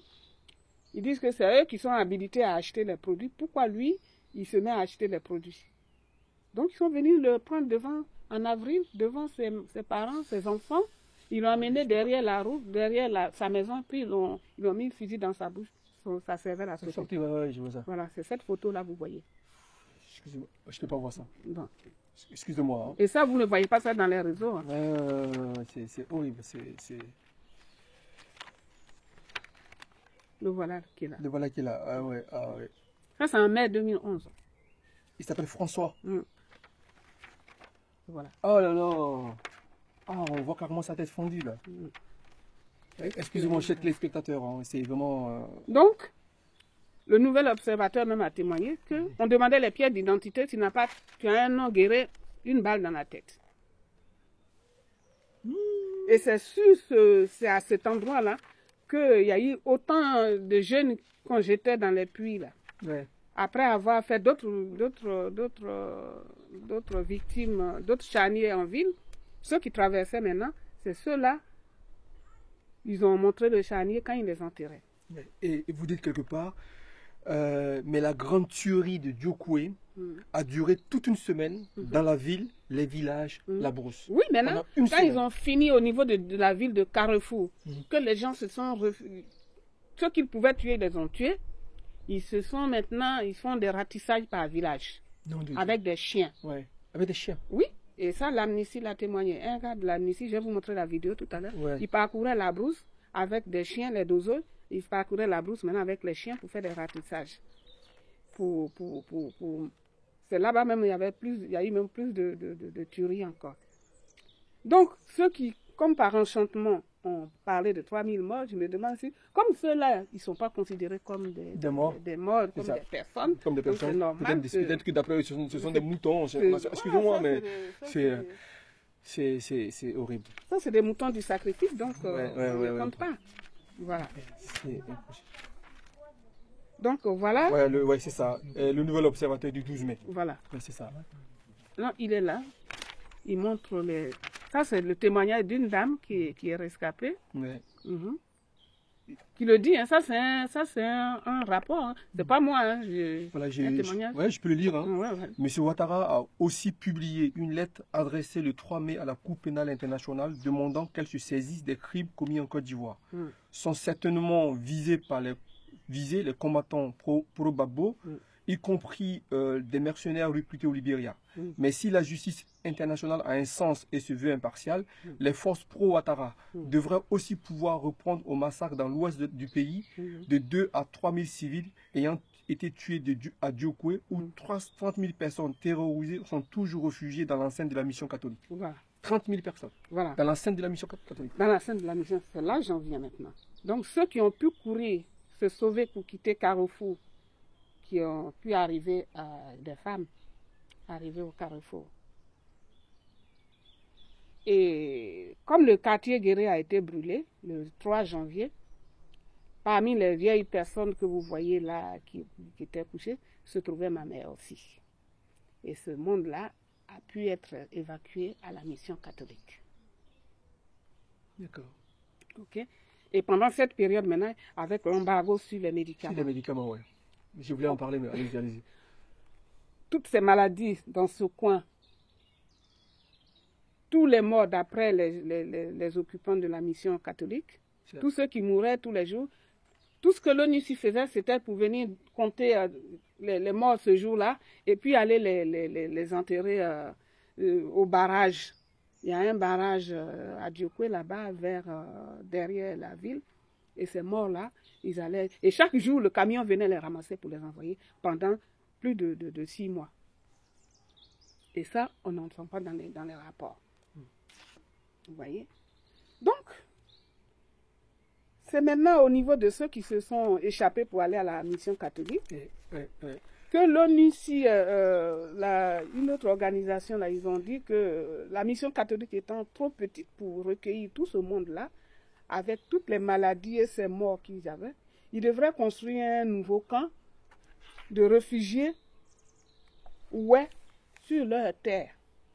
La terre de nous-mêmes, nos ancêtres. Vous devez être réfugiés là-dessus. On devait être réfugiés là-dessus parce que tous les malinqués, tous les dozos, tous les machins, qu'est-ce qu'il y a de Ouattara ou je ne sais qui, ils sont maintenant en possession de la ville. Donc, il fallait leur trouver un point de chute. Incroyable. Et ils ont construit sur 4 hectares un camp qu'on appelle Naïbli pour aller les déporter là-bas. Madame Bao, je vais m'adresser juste aux téléspectateurs ivoiriens et africains qui nous suivent. C'est un travail magistral. C'est un travail. Ça fait 20 mois que je travaille sur la Côte d'Ivoire, sinon plus. Et je n'ai pas les détails qui sont dans ce travail-là. C'est un travail minutieux avec des photos, des images, des témoignages, des sources. Ouais. Là, j'ai sous mes yeux des miliciens ou des forces pro Guillaume Soro ou pro Ouattara qui ont déshabillé deux jeunes gens de la région de Diokoué et qui ont tendu les pistolets sur la tente comme ça. La photo est sous mes yeux. C'est absolument détaillé ce travail et je vous félicite pour le travail et je comprends pourquoi vous gardez ce travail de façon précieuse. Ça vaut de l'or. Ça vaut de l'or pourquoi? Parce que beaucoup de choses ici sont cachées aux Ivoiriens. En fait, Madame Vao, elle tient elle-même, elle est peut-être le secret de ce qui s'est passé en Côte d'Ivoire, en partie. Je ne dis pas tout, mais en partie. Une partie. Le jour que les Ivoiriens et les Ivoiriennes voudraient comprendre ce qui s'est passé dans le pays, je pense que Mme Wao tient en partie quelque chose. Elle fait partie de cette pièce qui permettra de comprendre ce qui est en train de se passer, ce qui s'est passé en Côte d'Ivoire. Et ce travail-là est un travail absolument à la fois documenté, précis, mais révoltant. Moi, dans mes conclusions, compte tenu de ce que je vous ai déjà dit, des rebelles qu'on bâtit, Force Nouvelle, dont on est responsable officiellement. C'est ce qu'on appelle la chaîne de commandement. Voilà, et qu'on revendique des ordonnances qu'on décrète pour intégrer des criminels dans son état-major et qui sont aujourd'hui les forces républicaines. Qu'est-ce qu'il faut encore prouver pour dire que ces personnes-là sont responsables de ce qui s'est passé en Côte d'Ivoire? Quelque part, il les a blanchis. Quelque part, M. Ouattara... Mais c'est lui le responsable. Oui, il les a blanchis. Il a blanchi des criminels. C'est lui et Soro qui sont responsables. Donc, quand on dit aujourd'hui... Soro, pourquoi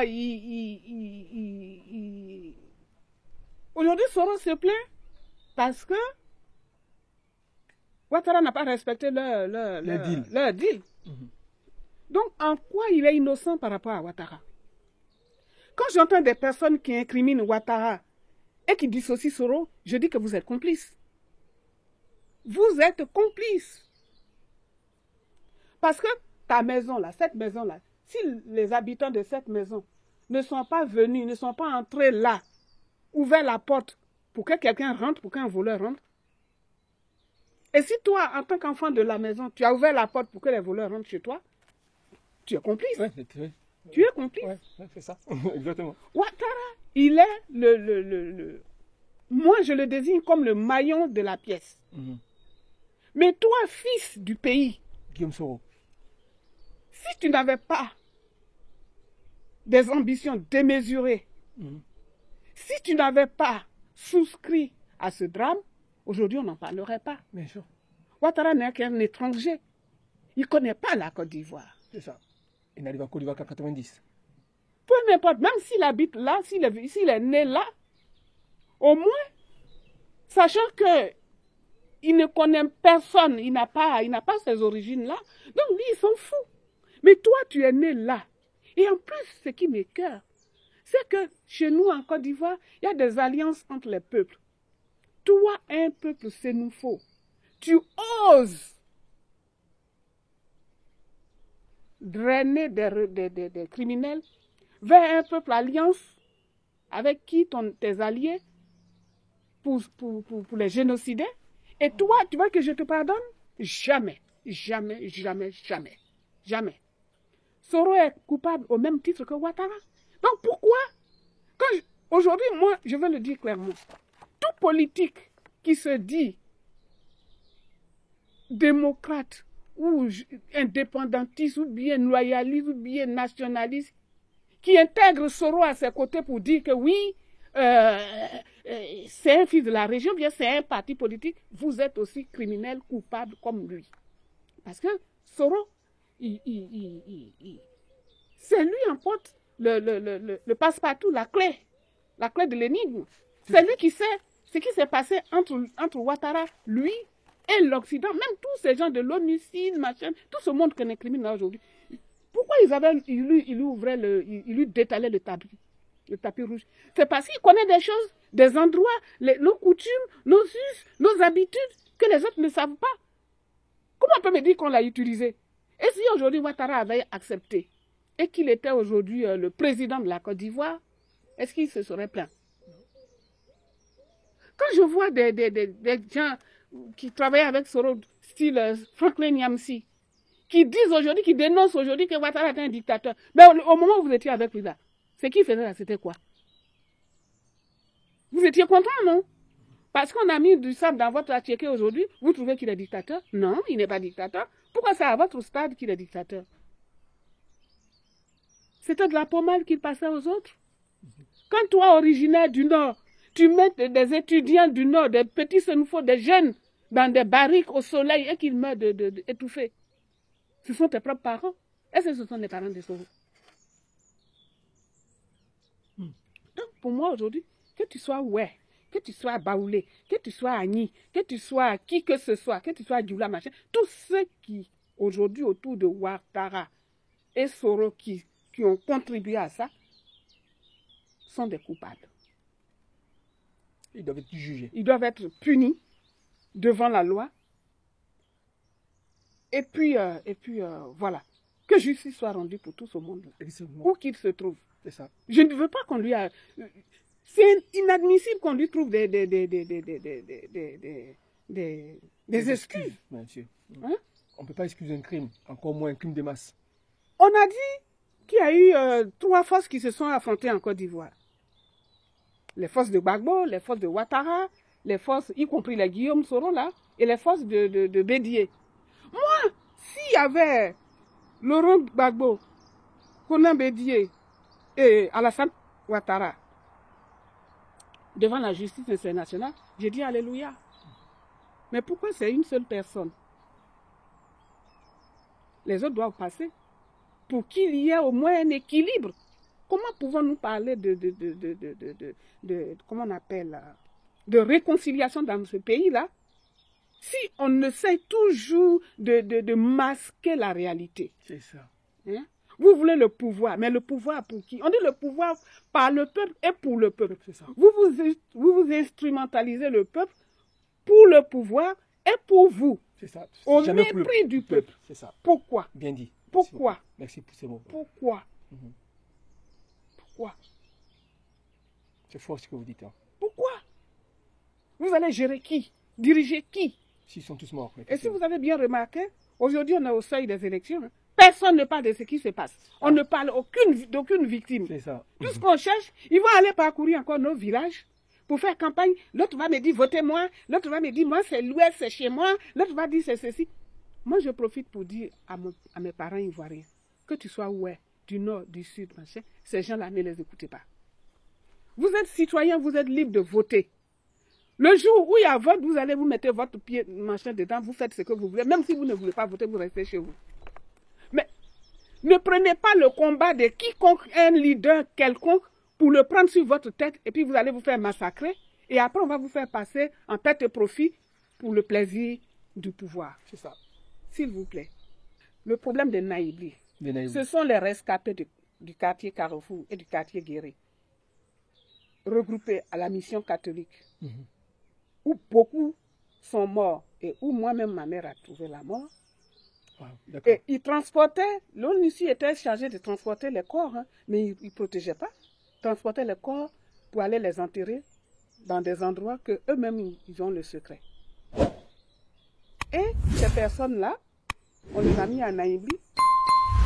Et le 20 juillet, quand ils construisaient les jeunes malinqués, les dozos là, ils étaient tout le long, ils venaient tout le long de la mission catholique. Même si vous les déplacez, on ira les trouver là-bas pour les tuer. Vous allez voir, même si vous les mettez à Naïbli, on va passer là-bas pour les tuer. Et effectivement, on les a amenés à Naïbli.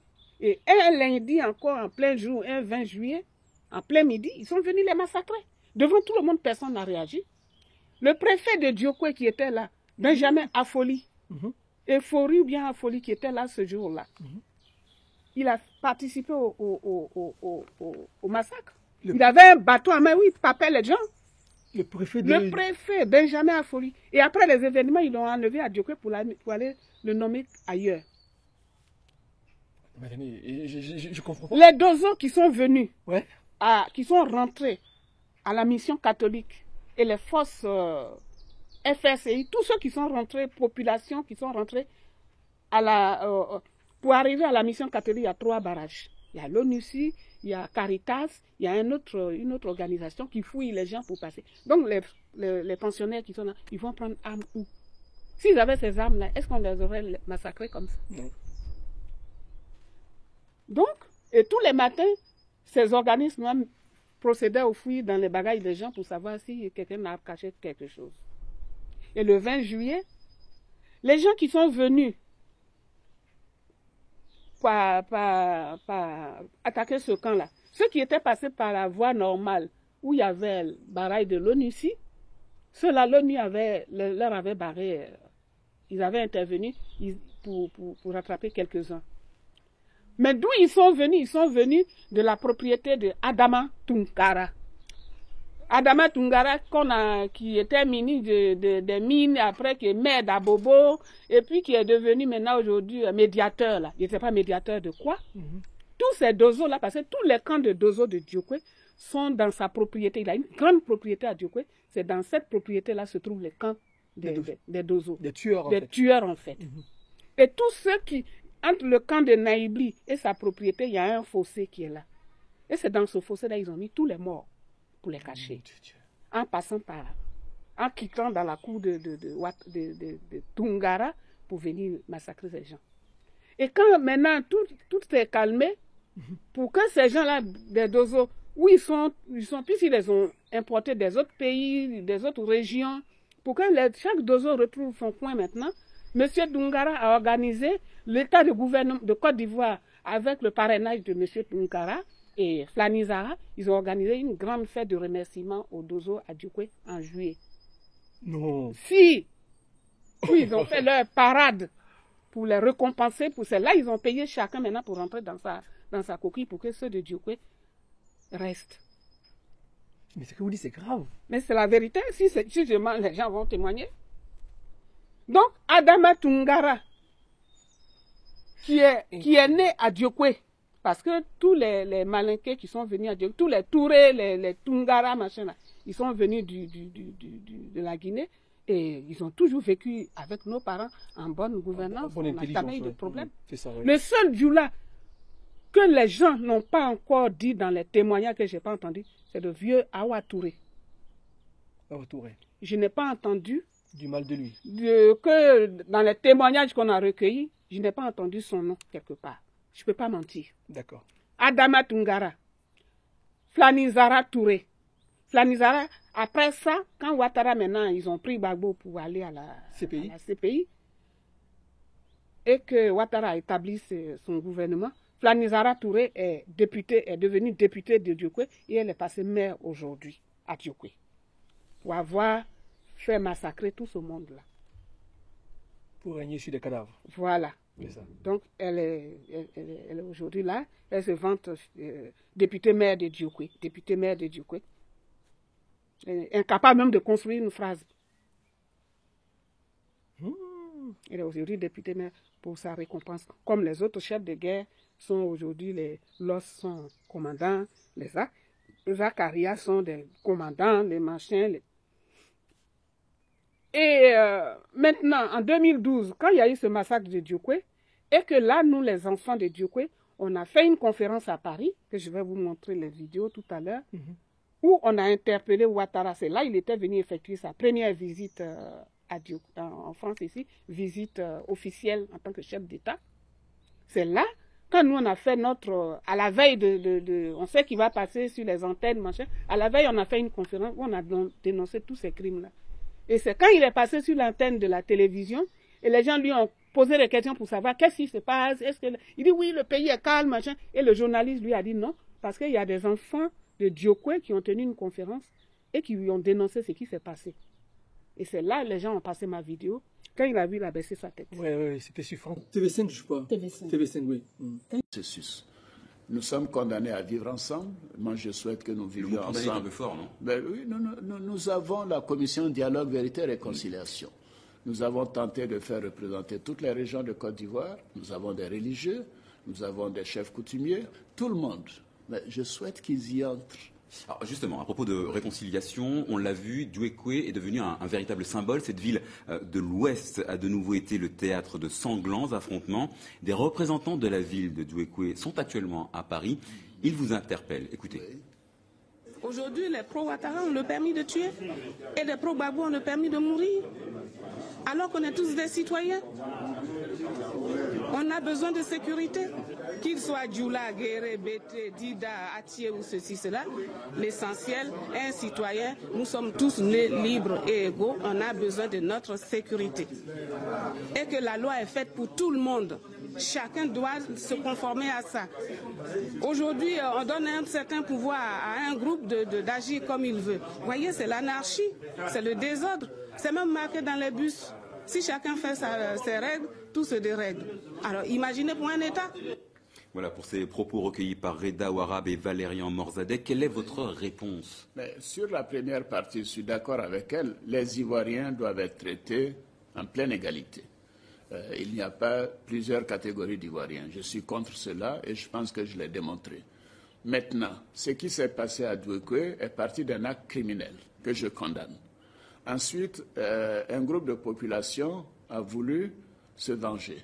Ceci est inadmissible. On ne peut pas faire justice soi-même. Donc je condamne la violence. Et j'ai mis en place une commission d'enquête. Nous aurons ces conclusions et nul ne sera épargné, je le répète. La commission d'enquête que j'ai créée il y a 6 mois va rendre ses conclusions dans quelques jours. Et nous allons en tirer toutes les leçons. En toute transparence. Tout le monde passera devant la justice, sans aucune exception. Reste qu'aujourd'hui, 120 inculpations côté Gbagbo. Certains de vos partisans sont accusés d'exaction. Pourtant, aucun n'a été inquiété. Oui, est-ce qu'il n'y a pas deux poids, deux mesures? Elle a raison, mais je vais réparer. Et aussitôt, quand il est parti, c'est là qu'ils sont allés au Mont Péco pour arrêter Amandé Ouremi. J'ai dit, mais vous avez arrêté Amandé Ouremi et le reste de la troupe. Tous les deux autres sont là. Ouais. Parce que je vais vous montrer une carte tout à l'heure où je vais vous l'envoyer même sur mon téléphone, par WhatsApp. Ouais. Où dans chaque contrée de l'Ouest, il y a chaque dozo, chaque chef de guerre qui est placé là, qui règne en patron. Aujourd'hui même, là. Amandé Ouremi, il est en prison, mais il y a d'autres qui sont là. Qui sont là, ouais. C'était juste de la communication. Ben oui. Il faisait de la communication, voilà. C'est tout. M. Ouattara, c'est ça. Donc, pour nous, les victimes, Soro, comment il s'appelle, Ouattara, sont les coupables de ce qui s'est passé en Pays Ouest. Dans toute la Côte d'Ivoire, ils sont responsables du génocide ouest et ils vont le payer. Ils doivent être jugés. C'est pas normal que eux là. Et tous ceux qui disent que Soro n'a qu'à rentrer, Soro c'est un fils du pays, Soro doit participer sont des coupables aussi, ou bien des complices. Parce qu'on ne peut pas, avec tout ce que Soro nous a montré là, aujourd'hui, on ne peut pas le blanchir parce que Ouattara l'a rejeté. Que Ouattara ne l'a pas nommé, ça c'est leur problème. Moi, ça ne me regarde pas. Bien sûr. Je vous remercie. Merci beaucoup. Bon, je ne vais pas ajouter grand-chose, c'est sur ces mots forts. Et ce devoir, cette quête de vérité, cette quête de justice, c'est justement sur ça qu'on va clore. Vous avez bien entendu, et tous ceux et toutes celles qui vont suivre cette émission au même titre que nous, moi qui étais à côté de Mme Bao tout au long de cette émission, qui a été ému par les images atroces, et si vous voyez les images dans le travail qu'elle a fait, c'est absolument horrible, c'est digne, c'est pas digne que les êtres humains aient commis sur d'autres êtres humains, ce qui s'est passé. Et ce que au-delà des mots qui résonne dans la bouche de Mme Vao, que ce soit la justice, la vérité, les coupables doivent être punis, c'est la question d'humanité. Quand on transgresse la limite de l'humanité pour aller jusqu'à de telles horreurs que l'humanité ne permet pas, quel que soit ce qu'on est, quel que soit d'où on vient, on doit être aux côtés de ceux qui demandent la justice. Et elle demande la justice pour son peuple, elle demande la justice pour sa mère qui est tombée, elle demande la justice pour son pays et elle parle, non pas en tant que ivoirienne d'un parti, elle parle en tant que citoyenne ivoirienne qui aime son pays et qui veut que son pays tourne la page définitivement vers un avenir dans la vérité. Dans la vérité, bien évidemment. Madame Vao, je vous remercie. Merci d'être venue nous voir. Je vous en prie.